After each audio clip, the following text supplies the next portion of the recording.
ഇരിക്കും. അത് പിന്നെ ഡോക്ടർ എനിക്ക് ഭയങ്കര വയറുവേദന, എന്നെ പെട്ടെന്ന് നോക്കുവോ? ഒരു മിനിറ്റ് ഒന്ന് വെയിറ്റ് ചെയ്യേ. എന്താ നല്ല ക്ഷീണമുണ്ടല്ലോ, പനിയാണോ? ഡോക്ടർ എനിക്ക് ഒരു മിനിറ്റ് ഒന്നും പിടിച്ചിരിക്കാൻ പറ്റില്ല, ഞാൻ ഇതിപ്പോൾ ചത്തു പോകുന്നു, വേഗം നോക്കണം. വാ. ശരിക്കും എന്താ പറ്റിയേ?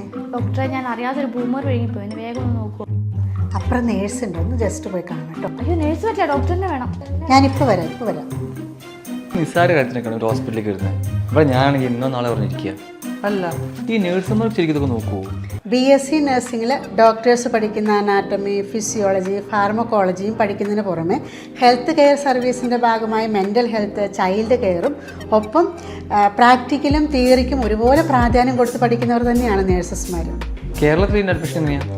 കേരളത്തിൽ ഗവൺമെൻറ് കോളേജുകളിലേക്ക് LBS വഴിയാണ് അഡ്മിഷൻ ലഭിക്കുന്നത്. എൻട്രൻസ് എക്സാം ഇല്ല, കീമും നീറ്റും ആവശ്യമില്ല. +2ൻ്റെ മാർക്ക് ബേസിലാണ് അഡ്മിഷൻ ലഭിക്കുന്നത്. എന്നാൽ കർണാടകത്തിലെ എൻട്രൻസ് എക്സാമാണ് KCET. രാജീവ് ഗാന്ധി യൂണിവേഴ്സിറ്റികളിലേക്കും അതിൻ്റെ കീഴിലുള്ള മറ്റ് സ്ഥാപനങ്ങളിലേക്കുമുള്ള എൻട്രൻസ് എക്സാമാണിത്. പ്രൈവറ്റ് കോളേജുകളിലേക്കോ യൂണിവേഴ്സിറ്റികളിലേക്കോ ഇതിൻ്റെ ആവശ്യമില്ല. ഇന്ത്യയിലെ 4 വർഷത്തെ BSc നഴ്സിംഗിലെ പ്രധാനമാണ് MNS, AIIMS, ജിപ്മർ. MNSൽ നീറ്റിൻ്റെ സ്കോർ ആവശ്യമാണ്, സ്റ്റൈഫണ്ടോടുകൂടി പഠിക്കാം. AIIMSൻ്റേതായ എൻട്രൻസ് എക്സാമുകളുണ്ട്. ഇനി ജിപ്മറിലേക്ക് നീറ്റിൻ്റെ സ്കോർ അത്യാവശ്യമാണ്. ഒപ്പം ജിപ്മറിൻ്റേതായ പ്രോസസ്സിലൂടെ കടന്ന് നേഴ്സിംഗിലേക്കും പാരാമെഡിക്കൽ കോഴ്സുകളിലേക്കും അഡ്മിഷൻ ലഭിക്കും.